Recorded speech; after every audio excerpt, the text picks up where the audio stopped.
Hello all, day 14 of my 90 days challenge. ಇವತ್ತು ನಾನು ನನ್ನ ಹೋಮ್ ಟೌನಿಗೆ ರಿಟರ್ನ್ ಆದೆ. ಸೊ ರಿಟರ್ನ್ ಆದಮೇಲೆ ನನ್ನ ground workout as usual complete ಮಾಡಿ ಜಿಮ್ಮಿಗೆ ಬಂದೆ. ಸೊ ಜಿಮ್ಮಲ್ಲಿ ಇವತ್ತು ನಾವು ಸೆಲೆಕ್ಟ್ ಮಾಡಿರೋ ವರ್ಕೌಟ್ ಬಂದು ಚೆಸ್ಟಿಗೆ ನಾವು 7 ವೇರಿಯೇಷನ್ಸ್ ಆಫ್ ವರ್ಕೌಟ್ ಮಾಡಿದ್ವಿ.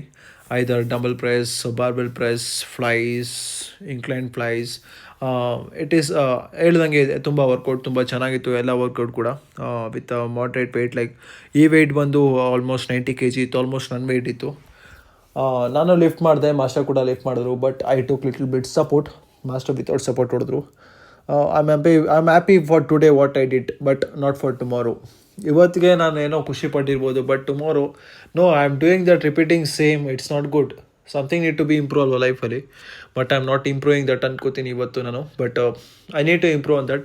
I need to focus. ಏನಕ್ಕೆ ನನ್ನ ಕೈಲಿ ಆಗ್ತಿಲ್ಲ, why I took a support. ನಾನು ಏನಕ್ಕೆ ಸಪೋರ್ಟ್ ತೊಗೊಂಡೆ? Might be I am lacking in taking a proper food or proper lift ಮಾಡ್ತಾರೆ ನಾನು. So it may be the reason ಅಲ್ವಾ. So I need to improve on that. It's not about only a workout. Might be ಅರ್ನಿಂಗಲ್ಲಾದರೂ ಆಗಿರ್ಬೋದು. ನಾವೇನಕ್ಕೆ ಬೇರೆಯವ್ರಿಗಿಂತ ಕಮ್ಮಿ earn ಮಾಡ್ತಿರ್ಬೋದು. I am not comparing with anyone, like XY person I am saying. ಈಗ ಅವ್ರು ಜಾಸ್ತಿ ಅರ್ನ್ ಮಾಡ್ತಾರೆ, ನಾನು ಕಮ್ಮಿ ಅರ್ನ್ ಮಾಡ್ತೇನೆ, that means I am lacking somewhere ಅಲ್ವಾ. So I want to focus on that. ನಾನು ನನ್ನ ಬಗ್ಗೆ ನಾನು ಫೋಕಸ್ ಮಾಡಬೇಕು, ನನ್ನ ಲೈಫ್ ನಾನು ಹೇಗಿರಬೇಕು ಅಂತ. That's it. Focus is the important ಅನ್ಕೋತೀನಿ. ನಾನು ಇನ್ನೂ ಇಂಪ್ಲಿಮೆಂಟ್ ಮಾಡಿಲ್ಲ, ನಾನು ಇಂಪ್ಲಿಮೆಂಟ್ ಮಾಡಬೇಕು. ಸೊ ಇಂಪ್ಲಿಮೆಂಟ್ ಮಾಡ್ತೀನಿ ಅಂದ್ಕೊಂಡಿದ್ದೀನಿ, ನೀವು ಮಾಡಿ. Thank you. ಹಂಗೆ ಹೆಂಗು ಉಂಟು ಫೀಲು